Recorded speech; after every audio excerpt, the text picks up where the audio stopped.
Hello friends, स्वागत है आप सभी का। This is Pavan and you are watching learn with Pavan sir official YouTube channel. दोस्तों, आज हम लोग शुरू करने जा रहे हैं फिगर्स ऑफ स्पीच की क्लास को। फिगर्स ऑफ स्पीच की ये पहली क्लास है, तो बहुत ही ध्यान से और बहुत ही पेशेंस के साथ इस क्लास को वॉच करें, क्योंकि जो क्वेश्चंस हैं वो बहुत ही अच्छे लेवल के हैं। बहुत ज़्यादा डिस्कशन करना होगा, ठीक है, तो थोड़ा डिटेल में भी आज बात करनी होगी। तो चलिए देखते हैं बिना किसी देरी के। पहला क्वेश्चन देख रहे हैं। क्वेश्चन है व्हाट इज पर्सनिफिकेशन। पहला क्वेश्चन तो इजी है, पर्सनिफिकेशन क्या होता है। तो पर्सनिफिकेशन क्या है, इसमें से देख रहे हैं, a comparison between two objects, contradictory statement of a character, giving human attributes to inanimate objects. Option C सही आंसर है। सही आंसर क्या है? Option C, giving human attributes means जो मानवीकरण कर देना चीज़ों का, जो लाइव थिंग्स नहीं हैं, जो जीवित चीज़ें नहीं हैं, जैसे चंद्रमा, आकाश, पृथ्वी, इनके साथ भी कुछ ऐसी चीज़ें, ऐसे शब्दों में इन्हें डिस्क्राइब करना कि जिससे पता चले कि ये जीवित हैं, है ना, ह्यूमन एट्रीब्यूट्स हैं इनके अंदर। तो ऐसे के लिए हम लोग यूज करते हैं पर्सनिफिकेशन। जैसे इसका एग्जांपल है the moon smiled down on the earth. जो चंद्रमा है वो मुस्कुराया ऑन द अर्थ, यानी अर्थ से चंद्रमा मुस्कुराता हुआ दिख रहा था। The storm clouds angrily gathered overhead. जो स्टॉर्म क्लाउड्स हैं, तूफानी जो बादल हैं, वो एंग्रीली गैदर्ड, वो गुस्से में इकट्ठा हो रहे हैं, ठीक है। तो ये क्या है? Storm clouds. तो वैसे गुस्सा आनी नहीं चाहिए, गुस्सा तो ह्यूमन को आती है, तो ह्यूमन एट्रीब्यूट को जोड़ दिया जाता है इनएनिमेट ऑब्जेक्ट से, ठीक है। तो मून स्माइल कर नहीं सकता, एक जियोग्राफिकल एंटिटी है, तो फिर भी मून स्माइल कर रहा है यहाँ पर, तो इसका मतलब क्या है? ये मानवीकरण किया गया है, पर्सनिफाइड किया है मून को। तो आई होप कि आप समझ गए होंगे। नेक्स्ट है the figure of speech by means of which a part is made to stand for a whole is called. कोई ऐसा फिगर ऑफ स्पीच है जिसका केवल एक पार्ट, जब किसी सेंटेंस का या किसी बात का केवल एक part is made to stand for a whole, केवल छोटा सा एक पार्ट भी कह देते हैं, बोल देते हैं ना, तो भी वो पूरे के लिए ही समझा जाता है। ऐसा फिगर ऑफ स्पीच होता है सिनेक्डोकी। सिनेक्डोकी का है क्या है? Is a literary device where a part of something is use to represent the whole. किसी चीज़ का केवल एक पार्ट बोला जाता है, रिप्रेजेंट किया जाता है, और उसी से होल की जानकारी मिल जाती है, पूरे की जानकारी मिल जाती है। हेयर आर सम एग्जांपल्स, देखो क्या क्या हैं। जैसे कहें faces in the crowd. Faces कहा गया, फेसेस का मतलब यहाँ पर क्या है? Using faces to represent people in the crowd. भीड़ में जितने लोग हैं उनको कह दिया गया है कि बहुत सारे चेहरे वहाँ देखने को मिले, उस भीड़ में बहुत से चेहरे जाने पहचाने थे। तो इसका मतलब क्या है? वहाँ बहुत सारे लोग जाने पहचाने थे। तो फेस क्या है? एक पार्ट है जो कि होल यानी पीपल को डिनोट करता है। ऐसे ही है कि mouth to feed. Mouth to feed, एक परिवार में कितने लोग हैं खाना खाने वाले, तो उनके लिए क्या बोल दिया गया? Mouths. Using mouth to represent a group of hungry people, है ना। तो पूरे जो हंग्री पीपल हैं उनके लिए केवल माउथ्स बोल दिया जाता है। All hands on deck. All hands का मतलब सभी क्रू मेंबर, जितने भी जहाज पर क्रू मेंबर्स हैं उनके ऑल हैंड्स बोल दिया गया उनके लिए, है ना। तो कोई ऐसा figure of speech by means of which a part is made to stand for a whole. कोई एक पार्ट बोल दिया जाता है और उसका मैसेज पूरा होल होता है, समझा जाता है, तो ऐसे को सिनेक्डोकी कहते हैं। ऑप्शन ए सही है। अब बेवल ऑन द पेवल्स। पेवल्स का मतलब होता है जो पत्थर होते हैं छोटे छोटे, कहीं पानी बह रहा है उसमें छोटे छोटे पत्थर होते हैं, और उनसे होकर के जब कोई झरना गुजरता है तो वो जो आवाज़ आती है उसे बैबलिंग कहते हैं। वैसे बैबलिंग एक छोटे शिशु की आवाज़ होती है, बैबलिंग। तो यहाँ पर क्या है? I murmur under the moon and stars. The line contains examples of. तो ये जो एग्जाम्पल है ये है ओनोमोटोपोइया का। Babble on the pebbles.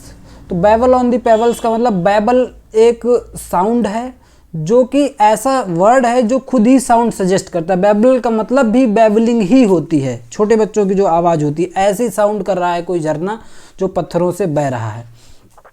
तो ओनोमोटोपोइया की डेफिनेशन समझ लेते हैं। Is a figure of speech in which words evoke the actual sound.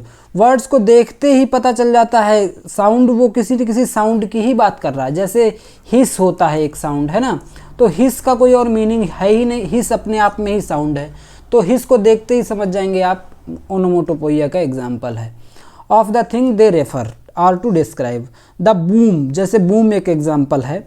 Of a firework exploding, boom हुआ जैसे कोई फायर वर्क होता है, उसे एक्सप्लोड किया जाता है, पटाखे को दगाया जाता है तो वो बूम की आवाज़ करता है, तो बूम से ही समझ जाते हैं, बूम खुद सजेस्ट कर रहा है अपना मीनिंग, ठीक है।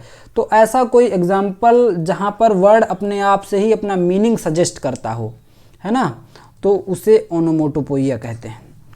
पन क्या है, यहाँ पे एक पन दिया गया है, पन को भी समझ लेते हैं। पन is a figure of speech that place the word, ये वर्ड प्ले होता है। दैट हैव मल्टीपल मीनिंग्स, कोई एक ऐसा वर्ड होगा, पन का मतलब है कोई एक ऐसा वर्ड होगा जिसके कई मीनिंग हो सकते हैं। Are that place with words that sound similar with but mean different, या कोई दो वर्ड हो सकते हैं एक जैसे ही साउंड करते हैं लेकिन उनके मीनिंग अलग अलग हो सकते हैं, ठीक है। तो एक प्रकार का कन्फ्यूजन क्रिएट किया जाता है पन के थ्रू, इसीलिए इसे वर्ड प्ले कहा जाता है। ऑक्सीमोरॉन भी है यहाँ पर, ऑक्सीमोरॉन को भी समझ लेते हैं। Oxymoron is a figure of speech that combines two words, बहुत ध्यान से समझना है। ऑक्सीमोरॉन को विरोधाभास कहते हैं वैसे हिंदी में।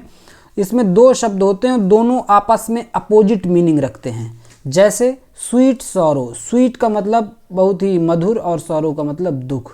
स्वीट सॉरो दोनों चीज़ें साथ साथ हो ही नहीं सकती हैं, लेकिन फिर भी यहाँ पे ऑक्सीमोरॉन है, स्वीट भी है और सॉरो भी है, ऐसा कैसे पॉसिबल है। कोल्ड फायर, बहुत ही ठंडी आग है, तो ये कोल्ड अपने आप में अलग मीनिंग रखता है, फायर उसका अपोजिट है, दोनों साथ साथ आ गए। दो वर्ड हैं, ध्यान रखेंगे, जब दो वर्ड्स होते हैं एक साथ अपोजिट मीनिंग रखने वाले तो वहाँ पर ऑक्सीमोरॉन होता है, ठीक है। यहाँ पर आपका बैबल साउंड है, बैबल साउंड बता रहा है, साउंड का नाम है एक तरीके से, तो ओनोमोटोपोइया इसका आंसर है, ऑप्शन ए। नेक्स्ट है the figure of speech in but patience, ये जो लाइन दी गई है, but patience to prevent that murmur soon replies, John Milton की सोनेट है ऑन हिज ब्लाइंडनेस, उससे ये लाइन ली गई है, but patience to prevent that murmur soon replies.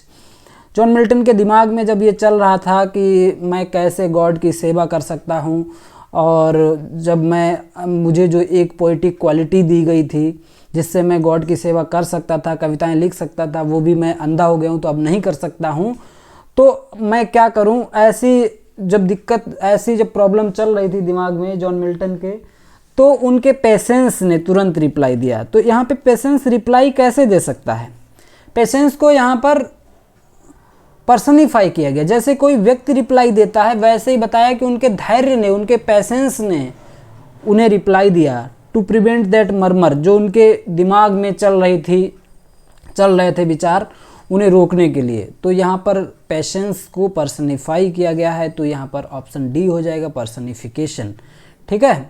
Simile का एक अपनी ही पहचान होती है, सिमिली अगर है तो वहाँ पर लाइक या एज शब्द का यूज होता है, तो समझ जाएंगे आप कि यहाँ पर एक सिमिली फिगर ऑफ स्पीच का यूज किया गया है। नेक्स्ट क्वेश्चन देखेंगे, strange sights invisible to see from Donne's go and catch a falling star.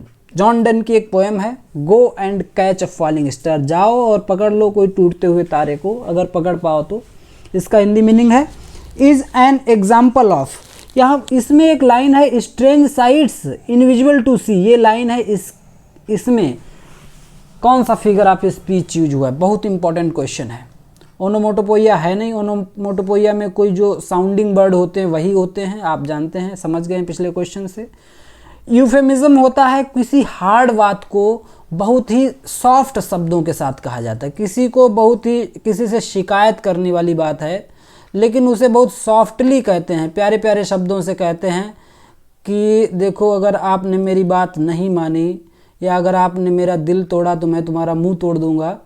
तो इतनी कठिन बात, हार्ड बात को इतना सॉफ्ट शब्दों में कह देना जो है उसे यूफेमिज्म कहते हैं, ठीक है, ध्यान रखेंगे। यहाँ पर इसका आंसर है पैराडॉक्स। पैराडॉक्स जो है, पैराडॉक्स में दो अपोजिट स्टेटमेंट होते हैं, ध्यान रखेंगे। ऑक्सीमोरॉन और पैराडॉक्स में बहुत छोटा सा अंतर है। ऑक्सीमोरॉन में दो वर्ड होते हैं, टू वर्ड्स होते हैं जो कि अपोजिट मीनिंग रखते हैं, इसीलिए उन्हें ऑक्सीमोरॉन कहते हैं, उसे ऑक्सीमोरॉन फिगर ऑफ स्पीच वहाँ पर होगा।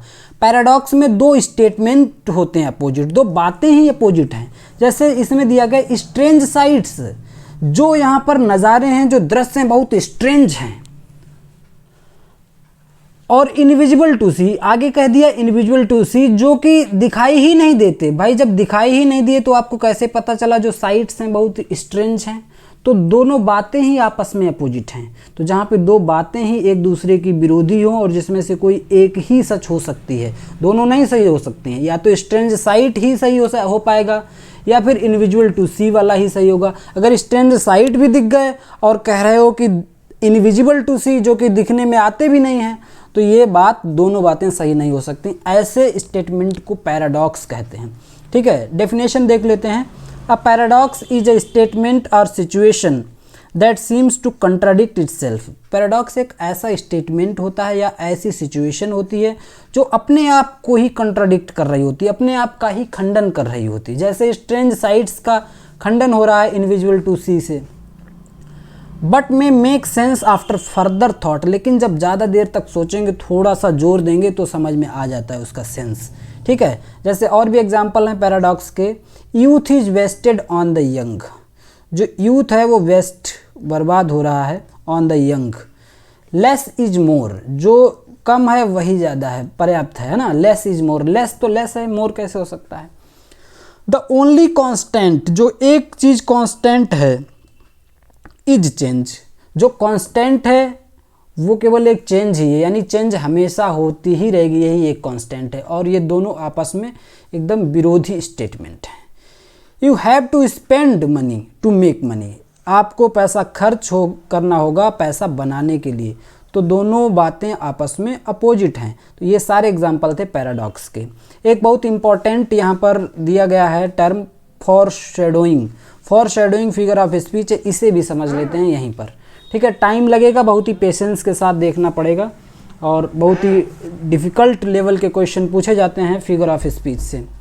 फॉर शेडोइंग क्या होता है? For shadowing is a literary device that hints eight future events. For shadowing से जो है फ्यूचर इवेंट्स के संकेत मिलते हैं कि आगे फ्यूचर में क्या हो सकता है। ये कोई प्रोफेसी हो सकती है, प्रोफेसी का मतलब कोई भविष्यवाणी भी हो सकती है। A character receives information that seems mysterious, किसी कैरेक्टर को किसी प्ले में, किसी वर्क में ऐसी इंफॉर्मेशन मिलती है जो बहुत ही रहस्यमयी लग सकती है, बट इवेंचुअली कम्स ट्रू, लेकिन बाद में वो सत्य साबित होती है। या फिर फ्लैश फॉरवर्ड है आपका फॉर शेडोइंग का एक एग्जाम्पल। फ्लैश फॉरवर्ड का मतलब क्या है? A scene from the future is shown to the reader, जो रीडर पढ़ रहा है उसे कोई फ्यूचर का सीन दिखाई दिया, टेक्स्ट में सीन कोई वहाँ पर डिस्क्राइब किया गया, तो वो फ्लैश फॉरवर्ड है और ये फॉर शेडोइंग का एग्जाम्पल है। तो प्रोफेसी और फ्लैश फॉरवर्ड वाली चीज़ें फॉर शेडोइंग के अंतर्गत आती हैं। नेक्स्ट है nor cast one longing lingering look behind. इस लाइन को देखते ही समझ गए होंगे कि इसमें कौन सा फिगर ऑफ स्पीच है। Nor cast one longing lingering look behind, L का रिपीटिशन हो रहा है। जब किसी कॉन्सोनेंट साउंड का रिपीटिशन होता है किसी लाइन में, किसी टेक्स्ट में, तो वहाँ पर अलिटरेशन यूज होता है। ठीक है, तो यहाँ पर अलिटरेशन फिगर ऑफ स्पीच का यूज हुआ है।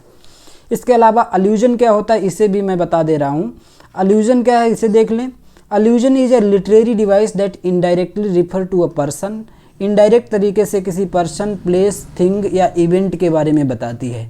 Allusions can be used to express complex ideas in a simple way by connecting to something that is well known. ठीक है, जैसे अल्यूजन का मतलब यह है कि अल्यूजन किसी पर्सन, प्लेस, थिंग या इवेंट को रेफर कर सकता है।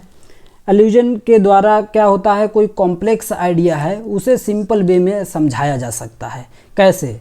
जैसे एग्जाम्पल है टू माई डॉग, मेरे कुत्ते के लिए, अवर नेबरहुड पार्क, हमारे जो पड़ोस का पार्क है, is the garden of Eden, हमारे कुत्ते के लिए तो जो पड़ोस वाला पार्क है ना वो ईडन गार्डन है, ये समझ लीजिए, गार्डन ऑफ ईडन, यानी सबसे उसकी फेवरेट जगह है वहाँ पर। तो गार्डन ऑफ ईडन क्या है, एक अलूजन है वहाँ पर, और ये रेफरेंस कहाँ का है, क्रिश्चियन बाइबल का है। बाइबल में जो गार्डन ऑफ ईडन है उसका जिक्र किया गया है वहाँ पर, तो ऐसी स्थिति को अलूजन कहा जाता है। ठीक है, मेटाफर आप जानते हैं। नेक्स्ट है एन ऑक्सीमोरॉन। ऑक्सीमोरॉन क्या है बता चुका हूँ, यहाँ पर देख लिए, देखते ही पहचान जाएंगे आप लोग। Pairs contradictory words. ऑक्सीमोरॉन क्या है, pairs contradictory words in order to express new और कॉम्प्लेक्स मीनिंग। जो कंट्राडिक्टरी वर्ड होते हैं in order to express new और कॉम्प्लेक्स मीनिंग, सही है क्या। Is an intentional exaggeration, exaggeration नहीं है। Make a comparison stating that one thing is like the other, एक दूसरी चीज़ का कंपैरिजन किया जाता है। डिस्क्राइब नॉन ह्यूमन थिंग्स, ये भी नहीं है। ऑप्शन ए सही है। कंट्राडिक्टरी वर्ड्स की पेयर होती हैं, दो विरोधी शब्द होते हैं इसमें, ठीक है। जैसे अभी था पिछले क्वेश्चंस में कुछ वर्ड थे, स्वीट सॉरो, कोल्ड फायर, इस टाइप की चीज़ें, ठीक है। तो ऑक्सीमोरॉन में क्या होता है, दो वर्ड्स होते हैं जो कि अपोजिट मीनिंग रखते हैं, बस क्लियर है, ऑप्शन ए सही है। नेक्स्ट है मेटोनिमी, बहुत इंपॉर्टेंट फिगर ऑफ स्पीच है। Is used in which of the following sentences from Macbeth. Macbeth के कौन से सेंटेंस में मेटोनिमी का यूज किया गया है। And it would strongly win, I drink to the general joy of the whole table. Option B में metonymy दिख रहा है। मेटोनिमी क्या है पहले समझ लेते हैं। ऐसा कोई figure of speech in which the name of an object or concept is replaced with a word closely related to. ऐसा फिगर ऑफ स्पीच होता है which the name of an object or concept, किसी object या concept को खुद ना कहकर उसके नेम को रिप्लेस कर दिया जाता उससे संबंधित, जो उसके बहुत क्लोजली जुड़ा हुआ जो शब्द होता उससे। जैसे यहाँ पर दिया गया है the pen is mightier than the sword. जो पेन है ना वो शक्तिशाली होता है, शॉर्ड का मतलब तलवार से। इसका मतलब पेन का है कि जो शिक्षा है, जो ज्ञान है वो ताकतवर होता है।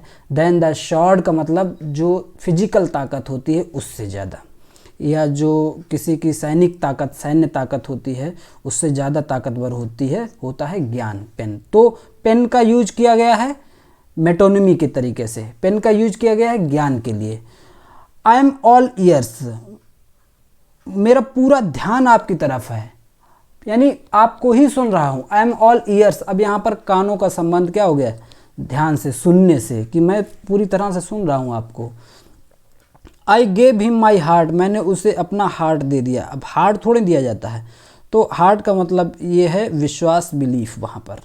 तो मेटोनिमी का मतलब वो वर्ड खुद ना आए जिसके बारे में बात हो रही, बल्कि उससे जुड़ा हुआ जो दूसरा शब्द हो सकता है वो आता है। जैसे the White House are making an announcement, तो वाइट हाउस थोड़ी अनाउंसमेंट कर रहा है। वाइट हाउस में कौन होता है, जो प्रेसिडेंट होते हैं, यूएस के प्रेसिडेंट होते हैं, अमेरिकन प्रेसिडेंट वाइट हाउस में बैठते हैं। तो अगर कोई भी अनाउंसमेंट अमेरिकन प्रेसिडेंट के द्वारा किया गया तो यही कहा जाता है कि वाइट हाउस ने वो अनाउंसमेंट किया। तो अमेरिकन प्रेसिडेंट के लिए जो मेटोनिमी यूज हो रहा है यहाँ पर, दैट इज वाइट हाउस। तो समझ गए होंगे आप इस एग्जाम्पल से अच्छे से कि जो वर्ड आना चाहिए उसे ना लाकर उसकी जगह पे दूसरा वर्ड लाते हैं जो उससे ठीक तरीके से जुड़ा हुआ होता है, ठीक है। जैसे अमेरिकन प्रेसिडेंट से वाइट हाउस शब्द जुड़ा हुआ है। नेक्स्ट क्वेश्चन देखिए, find out an appropriate figure of speech in the following lines. He watches from his mountain walls and like a thunderbolt he falls. He watches from his mountain walls and like a thunderbolt he falls. क्या है इसका सही answer? बहुत ही simple question है, बहुत ही simple answer है। इसमें word like देखते ही आप समझ जाएंगे कि ये सिमली का एग्जाम्पल है, सिमली का एग्जाम्पल है। लाइक और एज अगर है कहीं पर तो वो सिमली का एग्जाम्पल है, ठीक है। अगला क्वेश्चन देखेंगे, what kind of figure of speech represents the sound it describes. ये क्वेश्चन सबसे पहला क्वेश्चन था, बहुत अच्छे से डिस्कस किया था, यहाँ पर भी देखते हैं। What kind of figure of speech represents the sound, कौन सा फिगर स्पीच साउंड को रिप्रेजेंट करता है साउंड को रिप्रेजेंट करता है। तो मैंने बताया था ओनोमोटोपोइया होता है। Onomatopoeia suggest meaning, the sound suggest its meaning. Sound देखकर, वर्ड को देखकर ही पता चलता है ये अपने आप में साउंड है, ठीक है। और साउंड है तो ओनोमोटोपोइया का एग्जाम्पल है, ऑप्शन बी सही हो जाएगा। नेक्स्ट है which is not correct statement for metonymy for figure of speech. Metonymy के लिए कौन सा स्टेटमेंट सही नहीं है, यूपी पीजीटी 2016 का क्वेश्चन है। और आप समझ सकते हैं कि इतना डिफ़िकल्ट क्वेश्चन बनाया गया 2016 में, तो इस बार का एग्ज़ाम कैसा रहने वाला है। कौन सा स्टेटमेंट मेटोनिमी के लिए सही नहीं है, इज़ नॉट करेक्ट। देखो, the Greek language metonymy denotes a change of name, तो ये बात सही है। जो ग्रीक लैंग्वेज है, ग्रीक लैंग्वेज में मेटोनिमी का मतलब ही यही है कि change of name, name change कर देते, जो नाम है उसे ना कह करके हम किसी उससे दूसरा जुड़ा हुआ जो नाम है उसे बोलते हैं, ठीक है। तो सही क्या आंसर है। अगला है metonymy occurs where one thing is applied to another. बिल्कुल सही बात है, मेटोनिमी वहाँ पर आती है जहाँ पर एक कोई दूसरी चीज़ अप्लाई कर दी जाती है, ठीक है। One thing is applied to another, एक जो दूसरी चीज़ आनी चाहिए थी वहाँ पर कोई और ही वस्तु, कोई और ही थिंग आ जाती है। With which it has become closely associated, जो कि उससे सही से जुड़ी होती है। तो ये सेंटेंस भी सही है मेटोनिमी के लिए, ठीक है। अगला है in metonymy a part of something is used to signify the whole. ये बात गलत है, पार्ट ऑफ समथिंग नहीं होता है। The sceptre can be use to stand for a king in metonymy. Metonymy में किसी राजा के लिए उसका स्केप्टर यूज किया जा सकता है। स्केप्टर वर्ड होता है, स्केप्टर का मतलब होता है राजदंड, जो अभी हम लोग के 2 साल पहले बहुत चर्चा का विषय रहा था। जब नया संसद भवन बना था तो वहाँ पर राजदंड लगाया गया है, इंग्लिश में उसे स्केप्टर बोलते हैं। तो sceptre can be use to stand for a king in metonymy, किसी राजा के लिए हम राजदंड का यूज कर सकते हैं, ठीक है। जैसे वाइट हाउस अमेरिकन प्रेसिडेंट के लिए यूज होता है, ठीक है। जैसे जानकारी के लिए, नॉलेज के लिए, एजुकेशन के लिए पेन का यूज किया जाता है, ठीक है। जैसे ताकत के लिए स्वॉर्ड का यूज किया जाता है। तो ऐसे ही मेटोनिमी के एग्जाम्पल यही सारे हैं। तो ऑप्शन ए, बी और डी तीनों सही हैं। जो सही नहीं है वो है ऑप्शन सी, और सी आपका आंसर हो जाएगा, ठीक है। अगला क्वेश्चन देखेंगे। जो भी लोग नए हैं चैनल को सब्सक्राइब जरूर कर लें। नेक्स्ट क्वेश्चन है और बहुत इंपॉर्टेंट क्वेश्चन है। ब्रूटस कहता है पीस काउंट द क्लॉक। भाई थोड़ा धैर्य रखो, peace count the clock. Peace, शांति बनने में थोड़ा समय लगता है। तो कैसियस जवाब दे देता है द क्लॉक हैज स्ट्रिकन 3। समय लगता है तो समझ लो 3 बज गए, यानी बहुत ज़्यादा हो गया है। दिस इज एग्जाम्पल फॉर, ये एग्जाम्पल किसका है, कैकोफोनी का है, फ्री वर्स का है, एलिजी का है, ये एनाक्रोनिज्म का एग्जाम्पल है। एनाक्रोनिज्म का मतलब क्या है, एनाक्रोनिज्म किसे कहते हैं, क्या सही आंसर हो सकता है एनाक्रोनिज्म का, आप लोग कमेंट में भी बताएंगे, मैं बता दे रहा हूँ। एनाक्रोनिज्म का मतलब ये होता है कि जो कोई चीज़ पहले थी ही नहीं उसका भी जिक्र कर देते हैं। जैसे जब ये जूलियस सीजर से लिया गया है, जूलियस सीजर प्ले जब लिखा गया है, जूलियस सीजर लिखा गया बाद में, लेकिन जब ये ब्रूटस और कैसियस वास्तव में रहे होंगे तो ये बहुत पुरानी बात है, ठीक है। और उस समय घड़ी का आविष्कार भी नहीं हुआ था। घड़ी का आविष्कार तो उस समय हुआ होगा जब शेक्सपियर ने इसे लिखा, लेकिन ये तो पहले सैकड़ों वर्ष पहले का इतिहास है। लेकिन शेक्सपियर ने वहाँ पे क्लॉक का सिंबल दे दिया, तो इसे कहते हैं एनाक्रोनिज्म। जब ब्रूटस, कैसियस और जूलियस सीजर थे दुनिया में, जिस समय की ये घटना है, उस समय क्लॉक का आविष्कार भी नहीं हुआ था। और ये स्टेटमेंट, ये डायलॉग जोड़ दिया विलियम शेक्सपियर ने वहाँ पर, और लोगों ने इसे मान भी लिया। इसी को एनाक्रोनिज्म कहते हैं, ठीक है। एनाक्रोनिज्म का मतलब क्या होता है, जैसे जो मॉडर्न मैकेनिकल क्लॉक्स हैं were not invented until many hundreds of years later. कई सैकड़ों वर्षों तक जूलियस सीजर के बाद भी घड़ी का आविष्कार नहीं हुआ था, और विलियम शेक्सपियर ने इसे ऐड कर दिया। इसी को एनाक्रोनिज्म कहा जाता है। नेक्स्ट क्वेश्चन देखेंगे। Which of the following literary device describes the usage sordid boon. Sordid boon in Wordsworth sonnet the world is too much with us. William Wordsworth की सोनेट है the world is too much with us. इसमें एक phrase use हुई है sordid बून। ये किसका example है, तो सॉर्डिड बून ऑक्सीमोरॉन का एग्जाम्पल है। सॉर्डिड का मतलब होता है डर्टी और बून का मतलब होता है ब्लेसिंग। और गंदा आशीर्वाद थोड़ी होता है, गंदा तो श्राप होता है। सॉर्डिड बून, तो ये दोनों ही आपस में अपोजिट हैं, अपोजिट मीनिंग दे रहे हैं, तो ये ऑक्सीमोरॉन के एग्जाम्पल हैं। ठीक है, अगला क्वेश्चन देखेंगे। What is the figurative language used by Lamb when he writes? Charles Lamb जब लिखते हैं I had more pleasure in these busy idle diversions, हमें बहुत आनंद आता है इन ऐसे बिजी आइडल डाइवर्जेंस में, तो यहाँ पर क्या फिगर ऑफ स्पीच है? अब देखो विजी भी दिया है और आइडल भी दिया है। विजी का मतलब बहुत व्यस्त, बिल्कुल टाइम नहीं है, और आइडल का मतलब भाई एकदम फ्री, कोई काम ही नहीं है।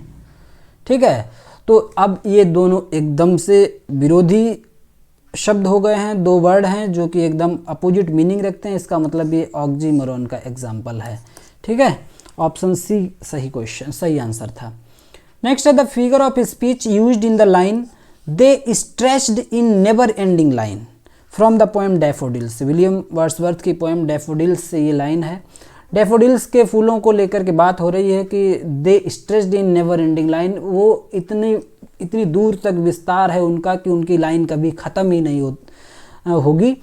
तो यहाँ पर क्या है, ये तो बहुत अत्यधिक बात कह दी गई, या तो बहुत ज़्यादा बढ़ा चढ़ा कर के बात को कहा जाता, तो वहाँ पर हाइपरबोलिक एक्सप्रेशन यूज हुई है, यानी यहाँ पर हाइपरबोल फिगर ऑफ स्पीच का यूज हुआ है, hyperbole.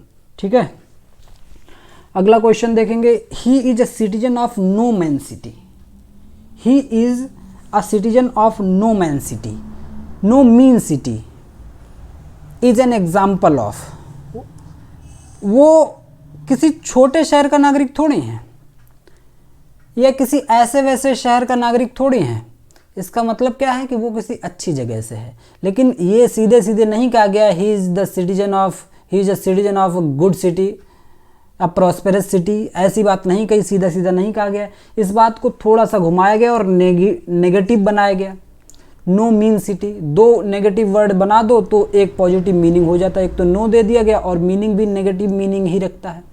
He is a citizen of no mean city, ये एग्जाम्पल किसका हो सकता है? ये है लिटोटस का। बहुत इंपॉर्टेंट क्वेश्चन है, नेट का क्वेश्चन है दिसंबर 2004 का। लिटोटस क्या होता है, चलो देख लेते हैं। Litotes is a phrase that uses negation to create an affirmative understatement. Affirmative understatement बनाने की कोशिश की जाती है नेगेटिव शब्दों को जोड़ करके। That express something by saying what it is not, और इसकी शुरुआत कहाँ से कैसे हो सकती है? व्हाट इट इज़ नॉट, ये इसका एक की है, समझ लीजिए। ऐसा एक्सप्रेशन मिलेगा, जैसे it is not bad, what it is not कहा गया ना, ये इसमें मिल जाएगा इसका sense. It is not bad, इसका मतलब ये अच्छा है, बुरा नहीं है, मतलब अच्छा है, लेकिन हम ये नहीं कह रहे दिस इज़ वेरी गुड। लिटोटस का यूज कर रहे हैं इसलिए इट इज़ नॉट बैड हो जाएगा। It is not rocket science, ये कोई बहुत बड़ी साइंस थोड़ी, ये कोई रॉकेट साइंस थोड़ी, इसका मतलब ये इजी है, लेकिन हम लिटोटस का यूज करेंगे तो उसे लिखेंगे it's not rocket science. He is not as young as he used to be, अब ये उतना भी छोटा नहीं है जितना पहले होता था, पहले था। ठीक है, तो ये लिटोटस का एग्जाम्पल है। तो लिटोटस में आपको what it is not, it is not, it is not, इस टाइप की चीज़ें भी मिल जाएंगी। ही इज़ नो, देखो यहाँ पर भी नेगेटिव मिल जाता है सारा कुछ। He is a citizen of no mean city. I hope कि लिटोटस को आप अच्छे से समझ गए होंगे। लिटोटस में नेगेटिव स्टेटमेंट बनाया जाता है, दो नेगेटिव वर्ड होंगे जो कि एक अफर्मेटिव अंडर स्टेटमेंट बनाते हैं। ठीक है, अगला क्वेश्चन देखेंगे। जैसे कोई कहे कि वो बहुत अच्छा लड़का है, तो लिटोटस में कहोगे तो क्या कहोगे? ही is not a bad boy, बहुत ज़्यादा बुरा लड़का नहीं है, तो उसे ऐसे कहना होता है। नेक्स्ट है united we stand, united we stand, divided we fall. अगर हम यूनाइटेड रहेंगे तो टिके रहेंगे, डिवाइडेड वी फॉल, अगर डिवाइड हो गए तो नहीं रुक पाएंगे, भागना पड़ जाएगा। इज एन एग्जाम्पल ऑफ, ये किसका एग्जाम्पल है? सही आंसर क्या है इसका? United we stand, divided we fall, तो इसका सही आंसर है एंटीथीसिस। एंटीथीसिस एक ऐसा आइडिया होता है या वन वर्ड या idea is set against another for the sake of emphasis. जोर देने के लिए कोई एक आइडिया जो है उसके अगेंस्ट एक दूसरा आइडिया रख दिया जाता है। यहाँ पे जोर दिया जा रहा है कि आप यूनाइटेड रहें, और इससे और ज़्यादा जोर देने के लिए समझा दिया गया है कि अगर डिवाइड हुए तो फॉल हो जाएगा। ऐसे एग्जाम्पल को, यानी दो आइडियाज़ होते हैं जिससे कि एक आइडिया पर एम्फेसिस किया जा सके, उसे एंटीथीसिस कहते हैं। ठीक है, जैसे कहें God made the country and man made the town. God ने देश को बनाया और जो लोग हैं उन्होंने शहरों में बांट दिया पूरे देश को। ठीक है, prosperity gain friends, adversity tries them. तो इस तरीके से दो स्टेटमेंट आपको मिलेंगे और एक स्टेटमेंट पर जोर देने के लिए दूसरा स्टेटमेंट आता है, अगर हम ठीक से उसे समझने की कोशिश करेंगे तो। ऐसा एग्जाम्पल एंटीथीसिस का होता है। नेक्स्ट है a figure of speech in which two terms opposite in meaning. कोई ऐसा फिगर ऑफ स्पीच जिसमें दो टर्म होते हैं जो कि आपस में अपोजिट होंगे, जिनका मीनिंग एक दूसरे से अपोजिट होगा। Are placed side by side in one phrase is known as oxymoron. Oxymoron तो आई होप बहुत अच्छे से समझ जाएंगे आप, ऑप्शन बी सही है। केयरलेस सी इज, बहुत ही वो केयरलेस है। With artful care, artful care बहुत चालाकी से केयर करती है। और केयरलेस चीज, दो स्टेटमेंट है, यहाँ पे दो वर्ड नहीं है, ध्यान रखेंगे आप। दो वर्ड होते अपोजिट तो ऑक्सीमोरॉन हो जाता है। ठीक है, इतना ही अंतर है, ऑक्सीमोरॉन हो जाता। लेकिन यहाँ पर दो स्टेटमेंट हैं जो एक दूसरे के अपोजिट हैं, तो यहाँ पर होना चाहिए पैराडॉक्स, ऑप्शन बी सही हो जाएगा। Using the expression crown, crown expression use किया जाता है फॉर द मोनार्की। राजा के लिए, मोनार्की के लिए क्राउन शब्द का यूज किया जाता है। ये किसका एग्जाम्पल है, किसका एग्जाम्पल है? तो मेटोनिमी का एग्जाम्पल है। पार्ट का इस्तेमाल किया जाता है होल को दिखाने के लिए। पार्ट का इस्तेमाल, पार्ट प्रेजेंट्स, ये पार्ट है, पास्ट नहीं है। Part presents the whole. ठीक है, कंप्लीट को शो करने के लिए केवल छोटा सा पार्ट दिखा दिया जाता है। तो राजा के लिए केवल क्राउन, क्राउन से आदेश नहीं मिला है ना, दिल्ली से आदेश नहीं मिला, इसका मतलब भारत सरकार से आदेश नहीं मिला। तो ये होते हैं एग्जाम्पल मेटोनिमी के, ऑप्शन ए। नेक्स्ट है using the bench. Bench use किया जाता है शब्द किसके लिए? जुडिशियरी के लिए। जुडिशियरी के लिए बेंच शब्द का यूज किया जाता है। ये एग्जाम्पल भी मेटोनिमी का ही है। Using the bench for the judiciary is an example of metonymy. तो आई होप कि आज के सारे क्वेश्चन डिस्कस हो गए, बहुत ही अच्छे लेवल के थे। और फिगर ऑफ स्पीच में थोड़ा डिफ़िकल्ट क्वेश्चन बन जाते हैं, इसलिए आपको बहुत ही पेशेंस और धैर्य के साथ सीखना होगा। सभी लोग वीडियोज़ को लास्ट तक वॉच किया करें सारी चीज़ें। और आज ये फिगर ऑफ स्पीच की पहली क्लास थी, इसके बाद अभी और भी कई सारी क्लासेस आपको फिगर ऑफ स्पीच की मिलेंगी। डोंट वरी, एक भी क्वेश्चन छूटेगा नहीं। मिलते हैं अगली क्लास में। Till then keep learning and keep watching. Thank you.